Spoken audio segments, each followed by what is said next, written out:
नमस्कार दोस्तों, आज हम बात करेंगे एक टॉपिक के ऊपर जिसका नाम है how to motivate anyone without forcing them. क्या आपने कभी भी ऐसा प्रयास करा है कि आप अपने बच्चों को होमवर्क करवाने के लिए कुछ ना कुछ जो तरीके हैं वो अपनाते हैं, और आपका जो पार्टनर है उसकी अगर कोई बैड हैबिट है उसको चेंज करना चाहते हैं, या फिर आप अपने एम्प्लॉई से बहुत ज़्यादा हार्ड वर्क करवाना चाहते हैं, तो जितना आप उन सब लोगों को आप पुश करते हैं, more you push them the more they pulled away, वो उतने ही आपसे दूर होते चले जाते हैं, उतना ही वो आपको सुनना नहीं चाहते। ऐसा होता क्यों है? देखिए, जब हम सोचते हैं कि किसी को हम मोटिवेट कर रहे हैं किसी भी फील्ड में, किसी भी व्यक्ति को, तो उस टाइम पे हम दो तरीके ही अपनाने की ट्राई करते हैं। जो लोग हैं वो सिर्फ ये ट्राई करते हैं कि वो उनको रिवॉर्ड दिखाते हैं, हाँ हम आपको ये रिवॉर्ड देंगे, हम आपको ये ट्रिप देंगे, तो वो उनको मोटिवेट, मनी इतना देंगे, हम आप अच्छा काम करोगे, तो उससे हम मोटिवेट करना चाहते हैं उन लोगों को। कई बार हम जैसे बच्चे होते हैं हमारे, तो हाँ, आप बच्चों को क्या करते, आप बच्चों को डांटते हैं। अगर वो उस टाइम पे नहीं पढ़ रहा है तो आप उनको डांटते हैं, आप सोचते हैं कि डांट के कारण वो पढ़ता रहेगा। बट ये दोनों जो तरीके जो हम यूज़ करते हैं वो कभी काम नहीं करते एक्चुअल में लॉन्ग टर्म मोटिवेशन के लिए, किसी भी व्यक्ति के लिए। ठीक है, जितना हम इस तरह से मोटिवेट करने की प्रयास करते हैं उनको, उतने ही हम उनकी जो इच्छाएं हैं उनको दबाते हैं, उनको हम ख़त्म करते हैं। जो उनकी एक जो ओरिजिनल जो उनका मोटिवेशन है, लेवल है, उसको हम अपलिफ्ट नहीं करते हैं। ओके, तो let me tell you a story. इसमें क्या होता है, एक बुजुर्ग होता है, वो काफ़ी काम करता है, फिजिकल हार्ड वर्क करता है, और जब भी वो थका हारा घर पे आता है तो वो उसको लगता है कि उसको सुकून चाहिए, उसको रिलैक्स करना होता है। लेकिन उसी टाइम पे उसके नेबर से कुछ बच्चे हर रोज़ उसके घर के सामने आते हैं और कुछ खाली पड़ी जो कैन होती हैं, बोतल होती हैं, उनको किक करना शुरू कर देते हैं। तो काफ़ी उस व्यक्ति को उससे फ्रस्ट्रेशन होती है, बहुत ही वो हल्ला गुल्ला वो बच्चे वहाँ पे पैदा करते हैं, वो खेलते हैं बच्चे हर रोज़ उसी टाइम पे आकर के। तो अब इस इंसान को, इस बुजुर्ग को लगता है कि इस प्रॉब्लम को कैसे मैं सोल्व कर सकता हूँ। उन बच्चों को डांटने के बजाय वो उनके पास जाता है और उनसे एक डील करने की प्रयास करता है। वो कहता है कि बेटा, आप यहाँ खेलते हो, बड़ा अच्छा लगता है मुझे, आपकी आवाज़ें सुनता हूँ मैं, आप हंसते हो, आप ज़ोर ज़ोर से कैन्स को किक करते हो, तो मुझे बहुत अच्छा लगता है, और मैं इसीलिए आपको इस गेम को खेलने के लिए आपको पैसे ऑफ़र करना चाहता हूँ। मैं आपको $2 हर रोज़, है ना, आपको दूंगा। आपके 2 घंटे खेलने से प्रत्येक को मैं $2 दूंगा। जहाँ पे वो 4 से 5 बच्चे खेलते हैं तो वो $10 हर रोज़ उनको पे करने लग जाता है। 1, 2, 3 दिन तक ये सब चलता है।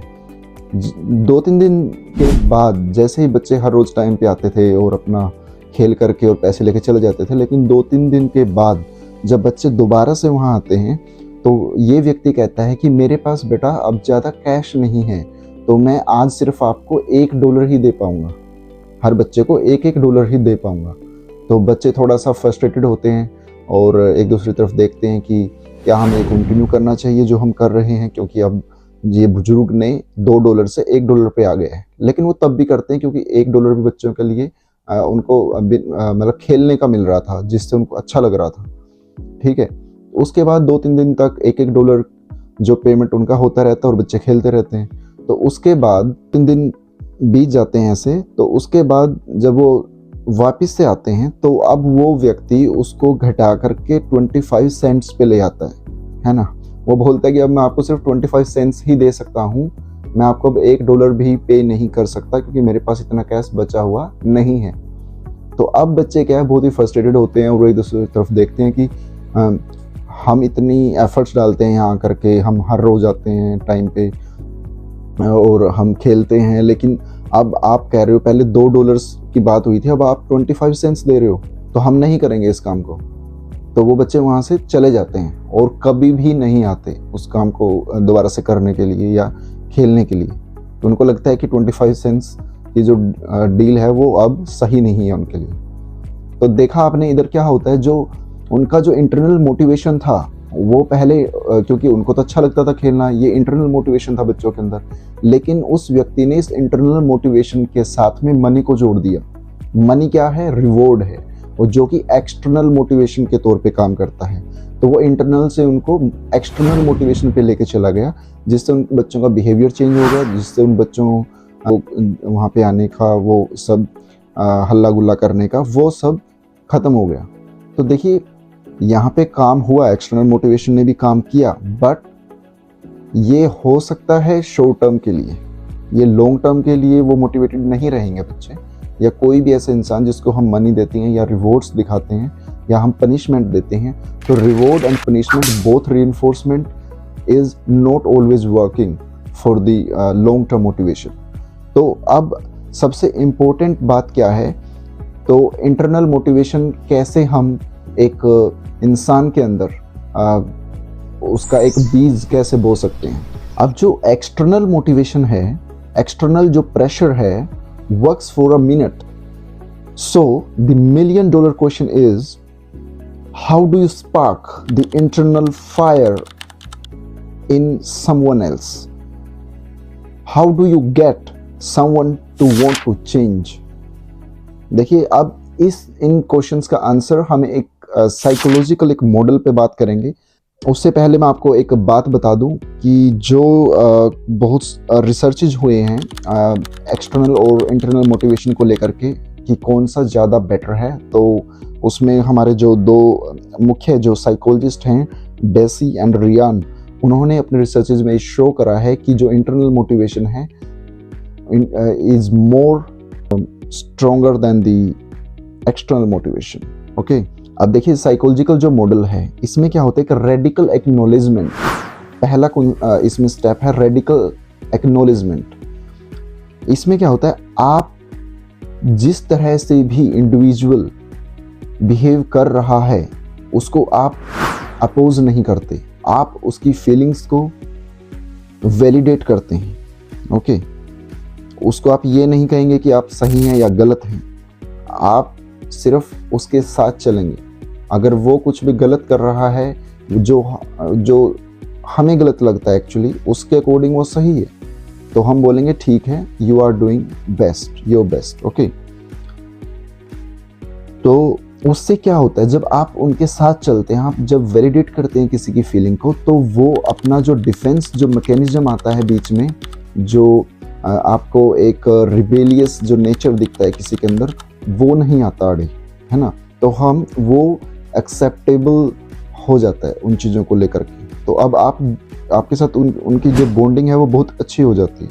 देखिए अगर ये नहीं होता है तो वो फाइट और फ्लाइट वाले मोड में चले जा सकते हैं, और they easily can stop listening to you. Okay, अगर आपने उनको अपोज करा, ठीक है, best thing should you first have to enter their world, yield to their reality.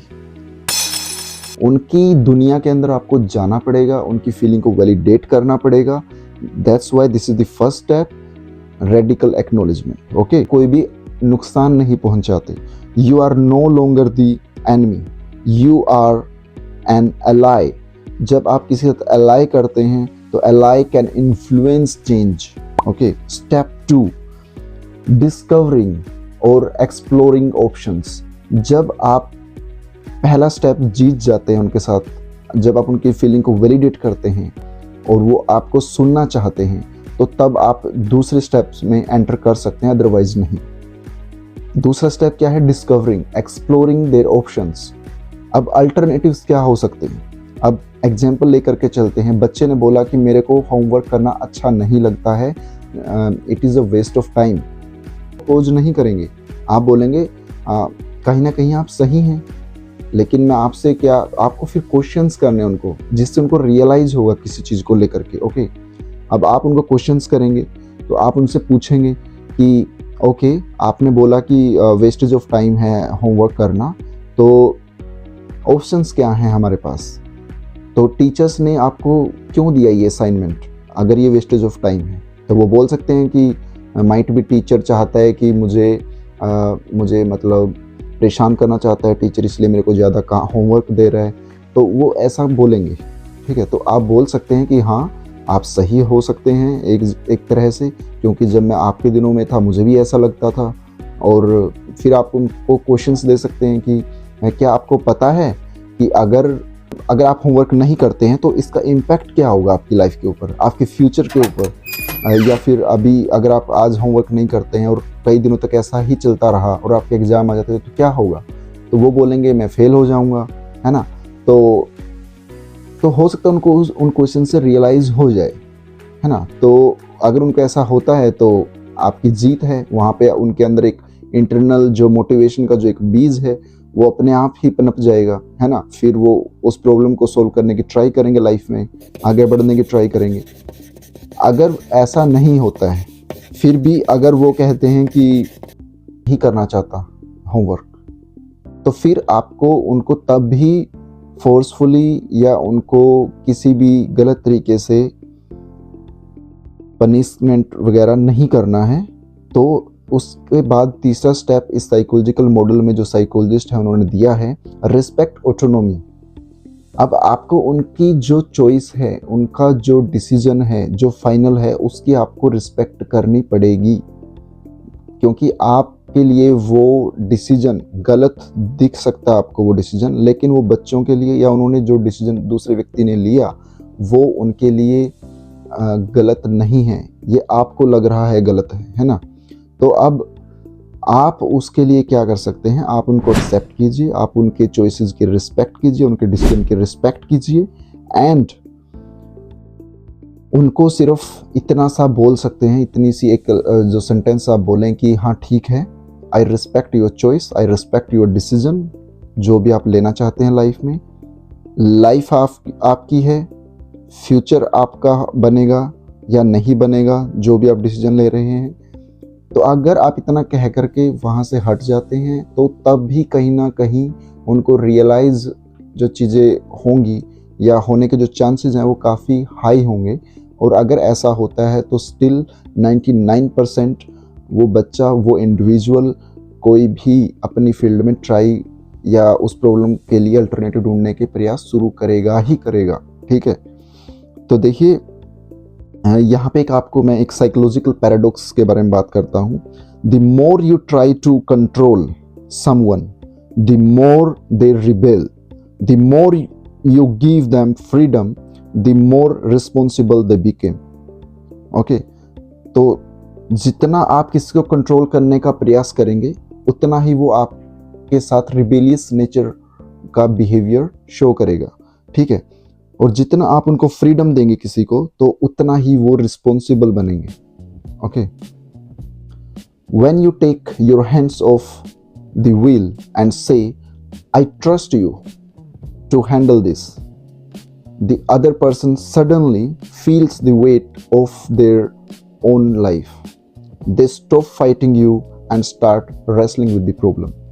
अगर आप किसी को, आप गाड़ी चला रहे हैं और आप किसी को बोलते हैं, दूसरे व्यक्ति को, आपके जो साथ में बैठा है, कि ठीक है आई trust you, you can drive, तो जो भी वो करता है फिर उसके ऊपर ना पूरा भार आ जाता है, उसको रिस्पॉन्सिबिलिटीज़ का एहसास होता है कि हाँ आप मेरे पे ट्रस्ट कर रहे हैं तो अब मुझे करना पड़ेगा कुछ ना कुछ लाइफ। तो ट्रस्ट भी एक बहुत बड़ा फैक्टर है मोटिवेट करने के लिए या रियलाइज करवाने के लिए चीज़ें दूसरों को, है ना। तो फिर वो अपनी प्रॉब्लम्स को अपनी लाइफ में उसके जो चल रहा है खुद से फाइट करेंगे उनसे, है ना। तो जो ये अप्रोच है एक्चुअली साइकोलॉजिकल जो मॉडल मैंने अभी डिस्कस किया आपके साथ, ये थोड़ा टाइम कंज्यूमिंग है आपके लिए एज ए पेरेंट्स और किसी भी इंडिविजुअल के लिए जो दूसरों को की हेल्प करना चाहते हैं, मोटिवेट करना चाहते हैं, इंटरनल मोटिवेशन आप पैदा करना चाहते हैं किसी के अंदर। तो आपको लिसनिंग, आपको धैर्य रखना पड़ेगा, सुनना पड़ेगा, ठीक है, एक्सप्लोरिंग, आपको अल्टरनेटिव्स ढूंढने पड़ेंगे, क्वेश्चंस ढूंढने पड़ेंगे जो उनको रियलाइज करवा सकें, and at the end you have to respect their autonomy. Okay, तो ये सब चीज़ें बहुत इंपॉर्टेंट हैं। If you want to help the people you love become self motivated, resilient human beings, this is the way. Okay, stop banging on the garbage cans of their life, help them to realize they want to quit just as much as you do। Help करना आपको, किसी को उनकी life में अगर किसी के कोई गलत कर रहा है तो उसको स्टॉप करना बंद कीजिए। इंस्टेड हेल्प देम, उनको रियलाइज़ करवाइए कि जो वो कर रहे हैं वो उनको क्यों, जो गलत कर रहे हैं उनको वो क्यों बंद कर देना चाहिए। अगर उनको रियलाइज़ हो गया वो खुद से उन चीज़ों को बंद कर देंगे, ठीक है। If you found it helpful, I have a challenge for you. This try step 1 only after watching this video. When someone complains, don't fix it, just validate it. जब कोई कंप्लेन करता है तो उसको कोई फिक्स करने ट्राई मत कीजिए, उसको सिर्फ वैलिडेट कीजिए और उनको उनके नज़रिए से उस प्रॉब्लम को देखने की ट्राई कीजिए। तो आप देख सकते हैं कि उसके बाद जो रिजल्ट्स आएंगे वो काफ़ी पॉजिटिव होंगे एंड जो व्यक्ति है वो आपको सुनना चाहेगा।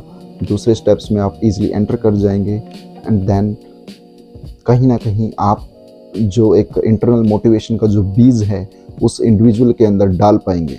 सो thanks for watching and don't forget to subscribe for more insight into the human mind.